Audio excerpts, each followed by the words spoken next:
Does Minnesota feel like home, and how has that helped your game? It does, yeah. I mean, once we got in last year, this year seems a little bit better with a little bit more, freedom, I'd say. It's nice to be back in a normal kind of schedule and stuff like that. But yeah, Minnesota welcomed us with open arms, and kids are happy there, and wife's happy there. So it's always nice when your family's happy and you can just focus on playing hockey. How do you feel about not only your game, but your team's game? I mean, I feel pretty good about both right now. I mean, I feel like I'm just the beneficiary playing behind such a good group, and this team is. We've had a pretty great start, and it starts with the guys in that locker room, and we just have such a good group, and yeah, I'm just happy to be a part of that. That, of course, Wild goaltender Cam Talbot, who that was before tonight's game against Edmonton, went out and had a spectacular performance. 38 saves, Wild win 4-1, causing Judd's Hockey Show to drop everything that we are doing and immediately react. Declan Goff, obviously on the screen. I'm Judd Zolgad, and that was an impressive win. Let's start, Dex, with Cam Talbot. The analytics have not always been kind. I think compared to a guy like Koskinen, he's been solid. But I mean, you have certainly brought information that says, hey, there could be improvement. Tonight, I don't think that you could do much better than Talbot did, though. The rebounds were few and far between. In the second period, the Wild gets outshot 20-6, completely dominated. Talbot plays great. Third period, Leon Draisaitl is all alone in front, gets a pass. Talbot makes the save. This is the type of performance tonight that wins you road games and it wins you playoff games. And if you're the Wild, you got to be thrilled about what you got from your goaltender.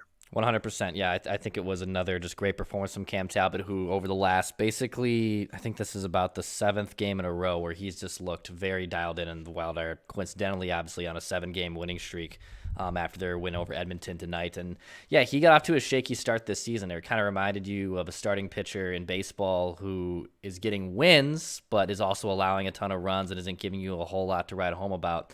But coming into this game, at least in his last 6, he was 5-1, 936 save percentage. His goals saved above expected, which is a good metric to also to look at. That's an advanced statistic that basically takes league average shots and is the goalie stopping league average shots, and his is now above 1, which means it's good. He's not allowing negative goals. He's stopping the pucks he should be stopping. He's definitely improved drastically over this last few weeks, basically since Kirill Kaprizov got hot, around the same time as basically when Cam Talbot got hot. He carried them to a win tonight. I mean, 5 PKs the Wild had to go on tonight? Yeah. And that Edmonton team can fly. I mean, I watched the Sportsnet broadcast tonight, and it was a similar thing of they were even reminding themselves, we sound like a broken record. We know this offense can score if they can just get league average goaltending. They can just get the back end basically figured out. Yep. Edmonton can be a force to be reckoned with. The problem is they haven't been able to figure that out for basically since Connor McDavid arrived there. But in general, a very, very good performance from Cam Talbot tonight. He carried them to the victory. Yeah. So the thing, there's lots of things that the Wild, I think, has going for them, including the fact that they won Saturday in a shootout against Toronto, and they won tonight. And there's no question in my mind, Declan Goff, that the last couple of years, and keep in mind, this was a much improved team during the pandemic short in 2020, but there is no question that I don't think that they win either of those games last year, because in the game against the Leafs, they blow a 3-0 lead. It's 3-3.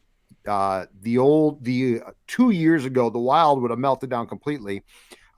They don't in that case. They come back and win after they play a really bad second period in that game, a good third period, and then win in a shootout.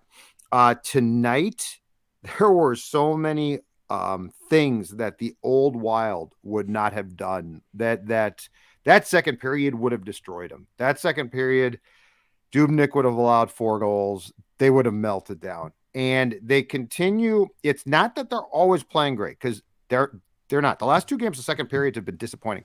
But here's the thing. And to me, it's an incredibly important indicator of how much different this team is mentally as well as speed-wise.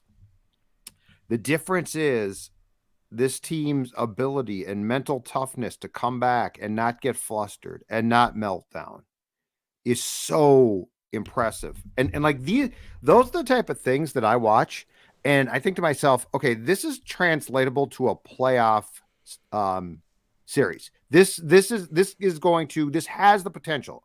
I shouldn't say it's a certainty. It's not.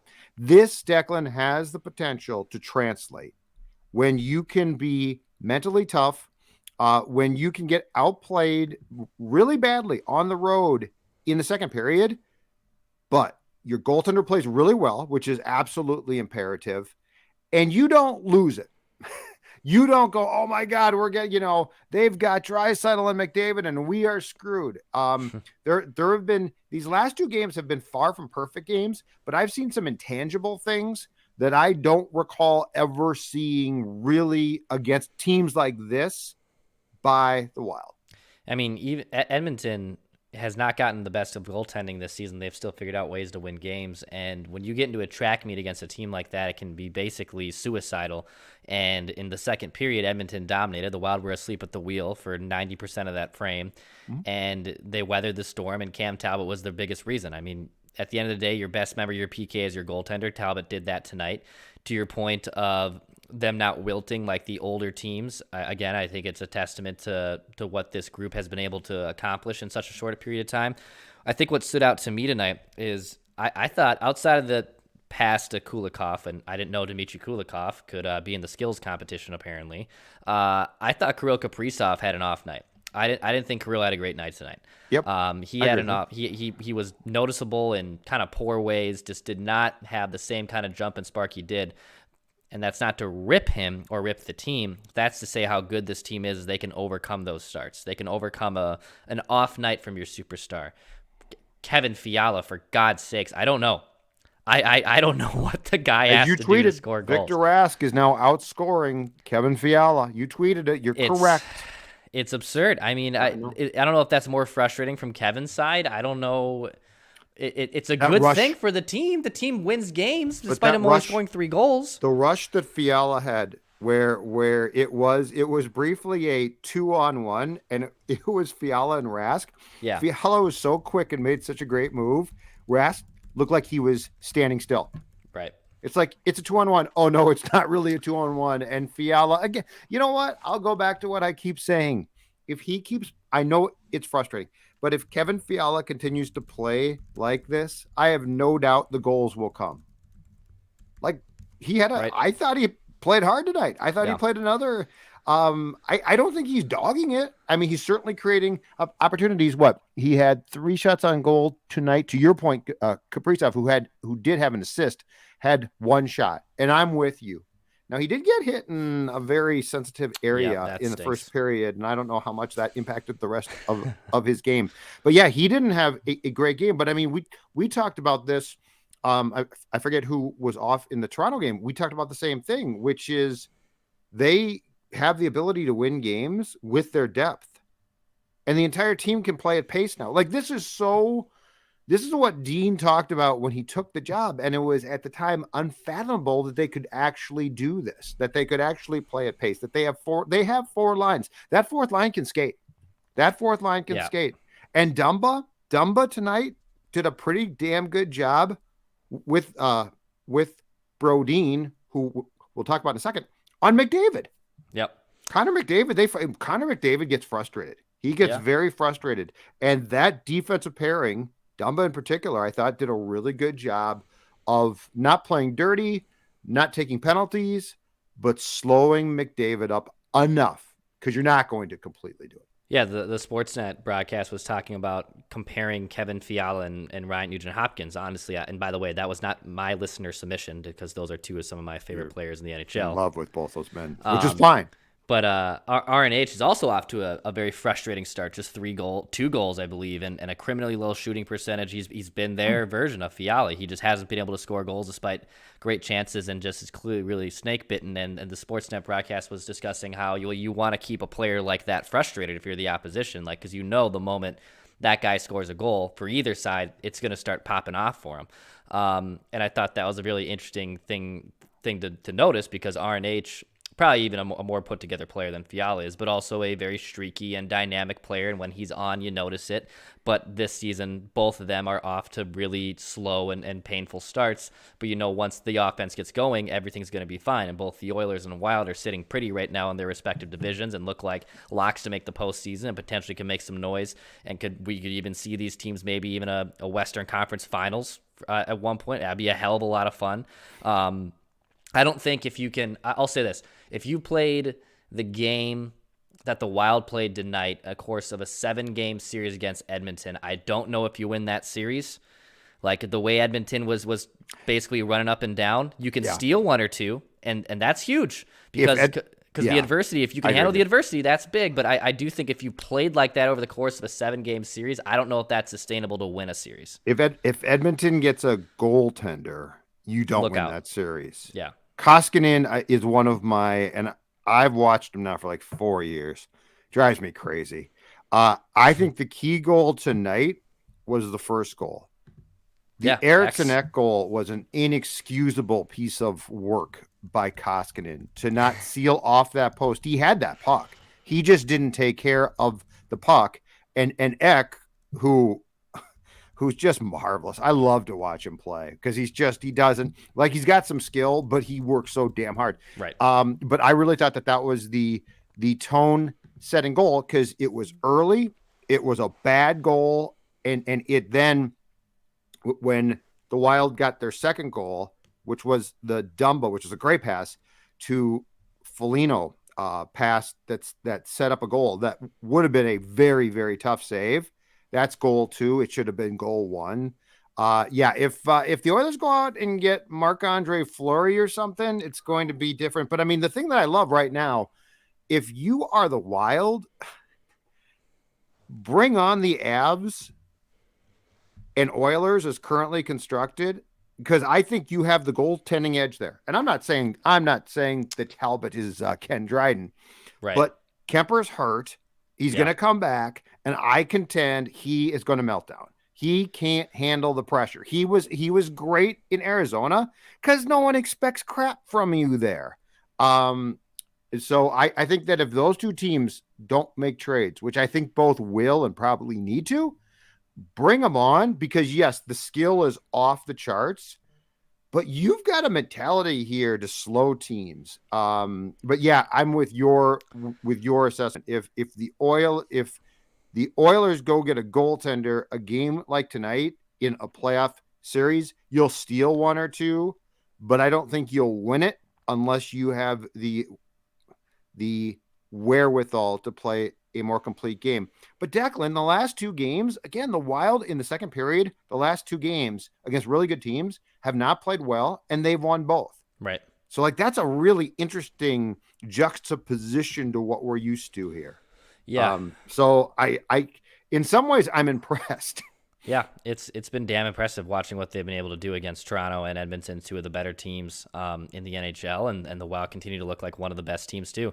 I mean, just start admitting it. The Wild are one of the best teams in the NHL right now. I'm not saying that you haven't said it, because you and I kind of have been trending in that direction for the last week or so. They look like one of the best teams in the league, and they look like an actual force to be reckoned with. By the way, we almost have 500 people watching us right now in the room, so thank you for hanging out with us with Judd's Hockey Show. If you want daily Minnesota sports entertainment, hit the subscribe button on this YouTube channel. Timberwolves talk, Wild talk, Vikings talk right here on Mackie and Judd, and I'm executive producer Declan Goff. Thank you for watching. We'll also be talking with our guy Realistic Randy here at the top of the hour to talk a little football on our Purple Daily podcast. So if you want some Vikings fix, by all means. I know they're frustrating, but there's still so much to talk about. As positive as this show is right now. There's still so much to talk about. But I think just in general with the Wild, it's been impressive what they've been able to do. And I see some comments on our YouTube page here that say, like, do you go get a backup goalie? Do you go get a center? Do you even want to tinker with this?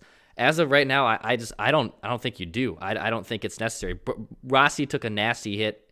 I believe it was a week ago now. Last week. In the minors. Played in a few games. He hasn't played in a few games. Boldy had another injury to his lower body. It wasn't the same ankle problem he had at the end of training camp. Yep. But there isn't a reason to go out and do something. If Guerin sees something fit, okay, I trust it.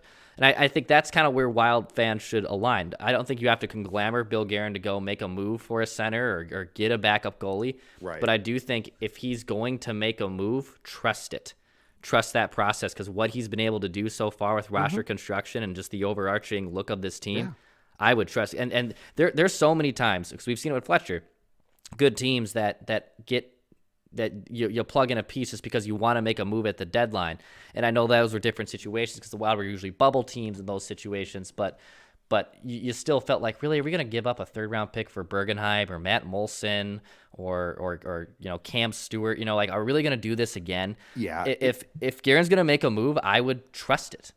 Right, but I think if he's going to make a move, and I'm not guaranteeing that he will, I think if he's going to make a move, it's going to be a big move. It's going to be a move for a player who is a big name, Hurdle, somebody like that. Mm-hmm. I don't think Bill Guerin's going to go out and get Martin Hansel 2.0. So I think, but you know what? There's a chance he won't make that trade. And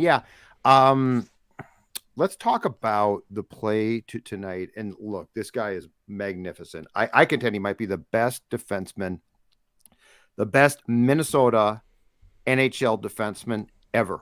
And that includes the North Stars as well. And I've said that for a while. Jonas Brodin, who now is jumping into plays, who now is, and he has done that in the past, sort of, but now he's committed to it. Tonight, Declan, he had 2 assists. He was a +1, 2 shots, 1 hit, a couple blocks. Here's the reason why, if you laughed at what I just said, take it seriously. Watch him play. Go to a game and watch him play and understand all the things he makes look simple that are hard.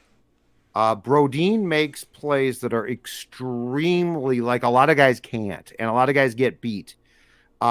His skating ability, coupled with his skills, coupled with his ability with the stick, he makes plays in both zones that are like, oh yeah, of course he did that, and then watch other guys try and do that.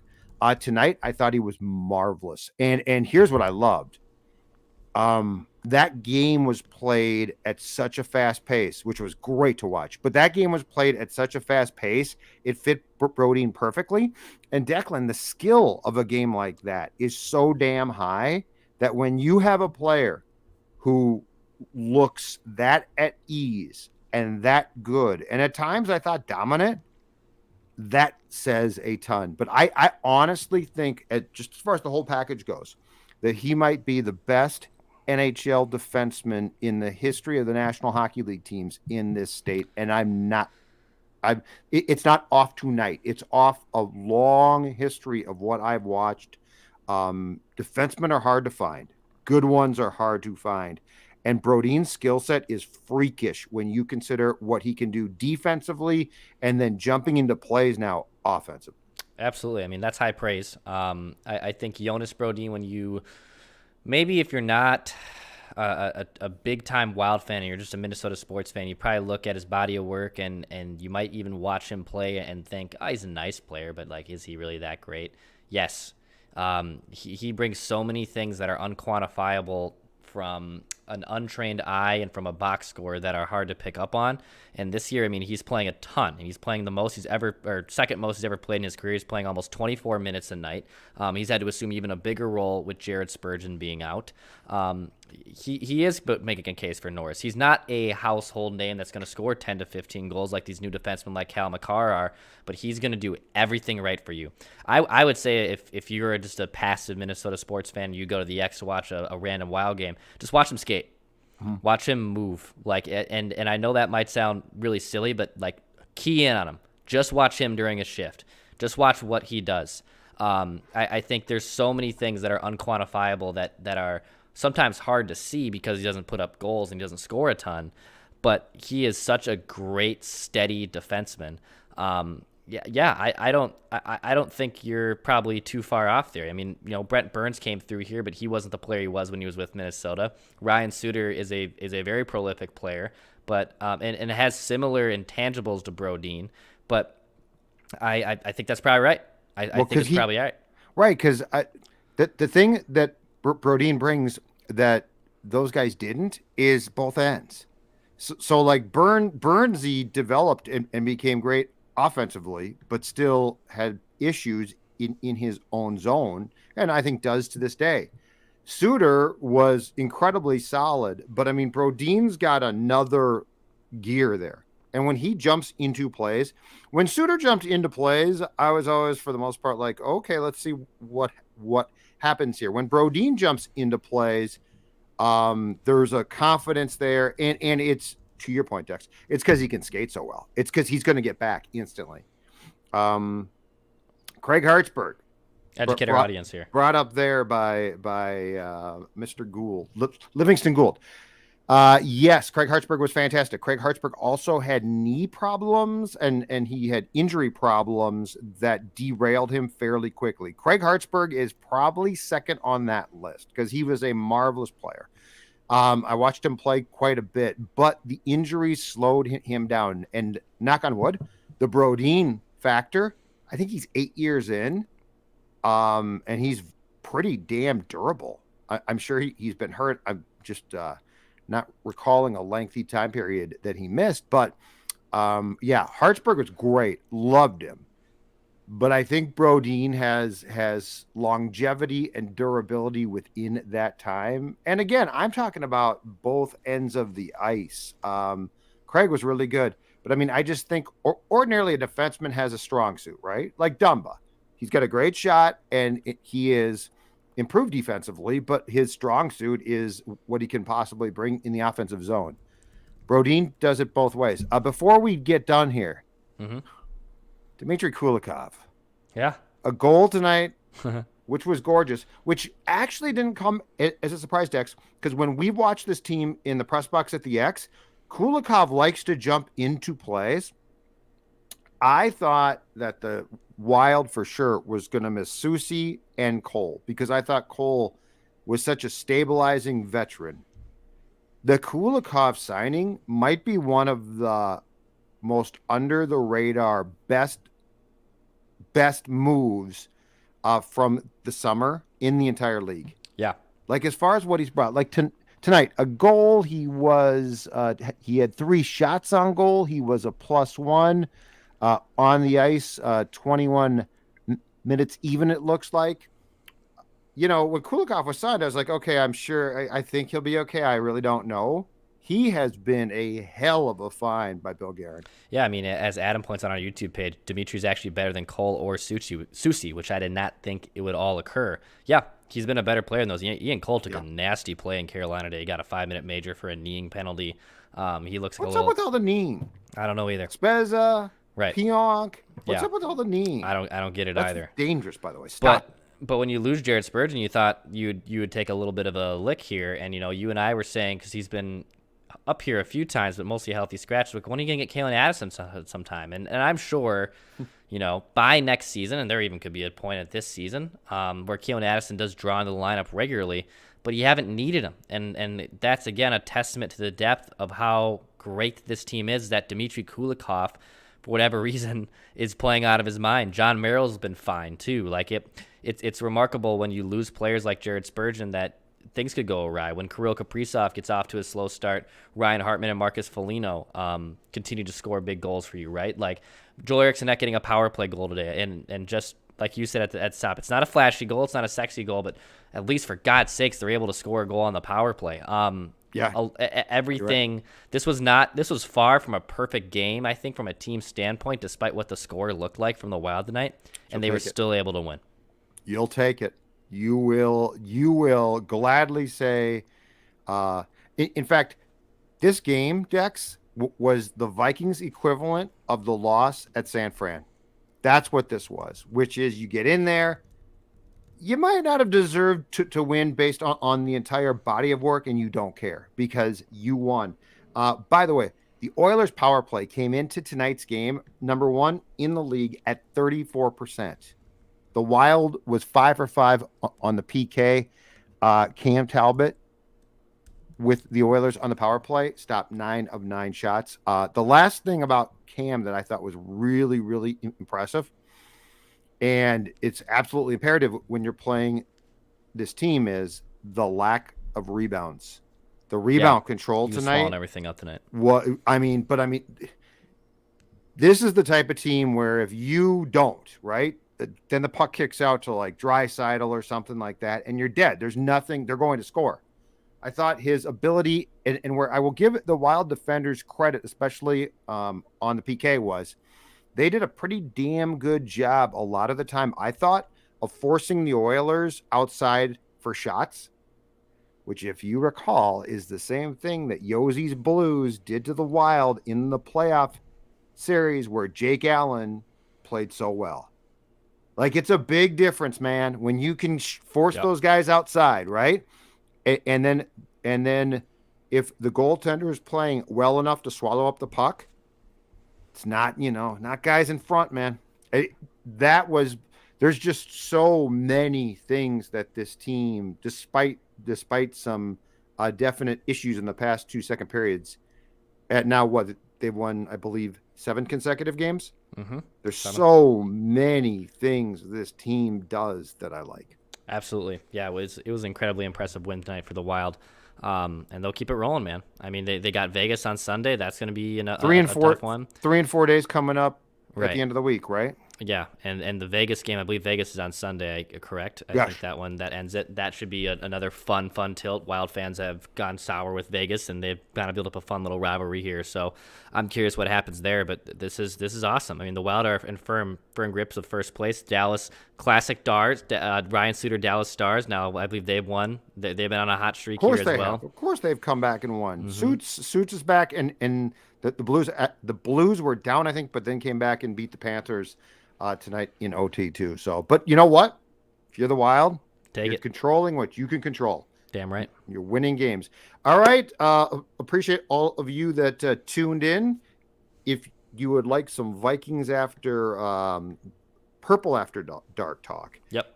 We'll have that coming up next on this channel. Is that how that works? On Purple Daily Podcast channel. Purple Daily Podcast. Our Vikings only channel. Okay. We will be there shortly. Much appreciated. We will be back with a Judd's Hockey Show probably within the next few days or so. So, Declan, take it away. Yep, hit that subscribe button for Daily Minnesota Sports Entertainment, and then I turn to our friend of the show, Bill Guerin, every time to end this. Listen, you guys know what this is all about, right? Right? What's it all about? Spurgey? Hard work and having fun. That. This is about winning.